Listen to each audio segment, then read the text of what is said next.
So, perfect health. Sounds like a lofty statement.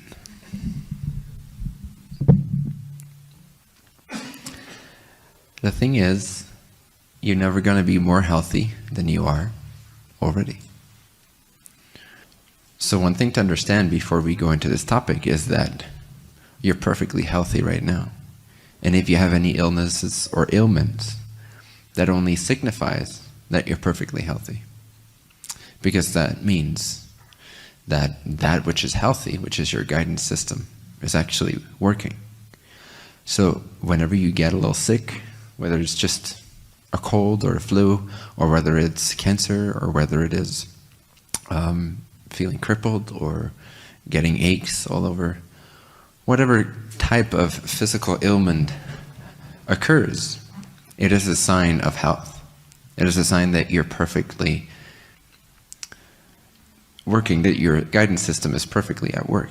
Otherwise, you would not get sick. So sickness is actually a sign of perfect health. Does that make sense? So you're always going to be perfectly healthy. You can't change that. You can't add to that. You can't take away from that. You're always going to be perfectly healthy until you die. And then you're still perfectly healthy, but things work a little differently. But in terms of the physical body being here, it will always be a perfect representation of your thoughts. It will always be a perfect indicator of whether or not you're living in alignment with who you really are, with what you really want to be. So in a sense, there's two definitions of health. One is the never-changing, ever-present, perfect health that you can't get rid of, which is your indicator guidance system, which lets you know whether or not your mind is in alignment with your soul, so to speak. You can't change that, doesn't matter what you do. And then we can talk about health in terms of how you actually feel, how you physically feel, whether or not you feel healthy, whether or not you look healthy, whether or not you feel vibrant or you feel not so vibrant. Now, all physical ailments are the result of misaligned thought. Pretty much. There is some rare exceptions, meaning that sometimes we choose certain disabilities because we know that it's going to facilitate particular lessons that we otherwise would not go in the direction of learning. We would not move into certain directions of thought and exploring life if we did not include these seeming limitations in our physical makeup when we either get born physically or if we develop it over time.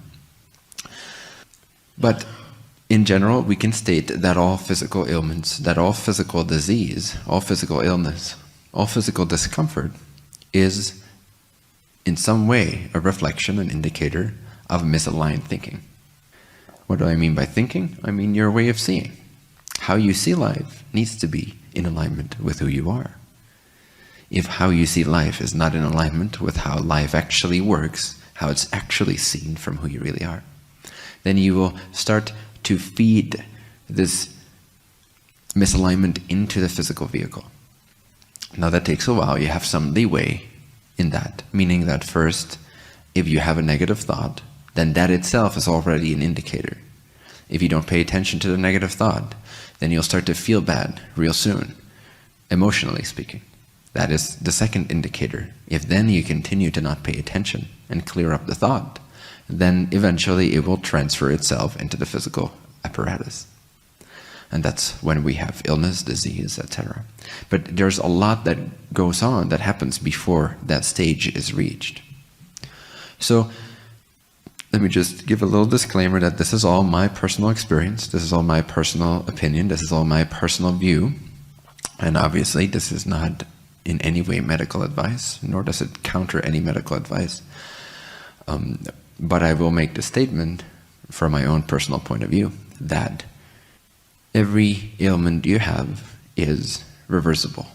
Every physical discomfort that you have is quote-unquote healable. There is no condition, if you're still alive, if you're still conscious, if you can still hear my voice, if you can still pay attention to who you are, there's no condition that cannot be reversed, that cannot be healed, in other words.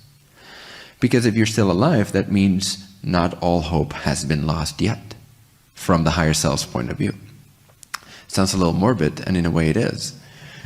because the higher self is feeding you these signals, is letting you know whether or not you're in or out of alignment. Now, if you cross the threshold of never paying attention anymore, like once the higher self recognizes that you're just too damn old in your thinking, not necessarily physically, you're just too damn rigid, you're just too damn stubborn, you're just too damn arrogant, you're just too damn insistent upon what you think is true and how life works and what is real and what's not real, that it's so unlikely that you'll ever get back to realizing that you're the creator of your reality, that you can shift your condition.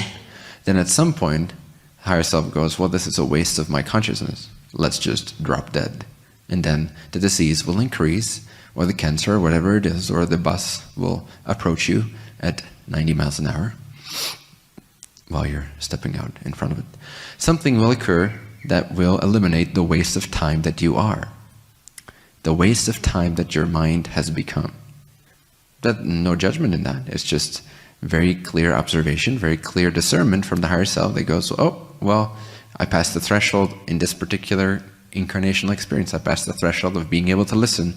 So right now I'm just a random zombie. I'm just a walking dead person. So that's a waste. To consciousness, that's a waste of exploration. And it might as well take that portion of its consciousness back, reabsorb it into its entirety, and then from that place decide how next to express itself, to learn again, to wake up even more, to empower itself even more. Does that make sense? So all disease, including death, signifies either having reached or having passed the threshold of stubbornness, or, speaking about death, or simply weariness, meaning that you have extracted all that is of interest to your exploration, that is available for you within this plane of probable realities. So at some point it's easier to just pop out. I'm talking about death right now, just to clarify. It's easier to pop out once you've explored pretty much anything that you want to explore within this realm, and there's not that much more that this particular plane can offer you experientially than to move on to something else.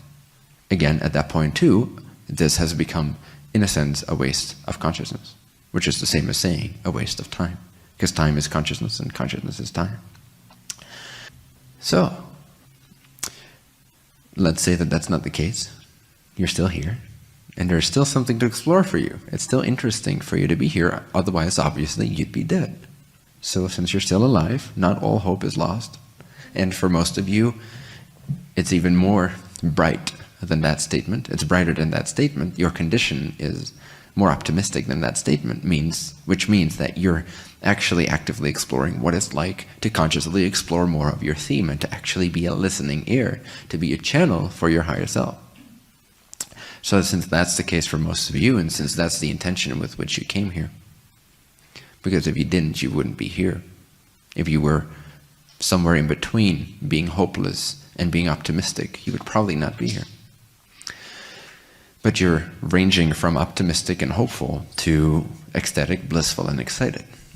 Anywhere in that range, most of you will probably be able to categorize themselves. So, definitely not all hope is lost. In fact, life is becoming more exciting to you. It's becoming more quote-unquote hopeful. Not hopeful in the fearful way, but hopeful in terms of there is light at the end of the tunnel of not having listened to who I really am, to having taken physical and circumstantial and other people's words over my own inner voice, not having listened, not having paid attention to that guidance mechanism. But now I am. That's why I'm here. So congratulations. This is exciting. Now that you are consciously on this path, you also have a real shot at pretty much perfect health.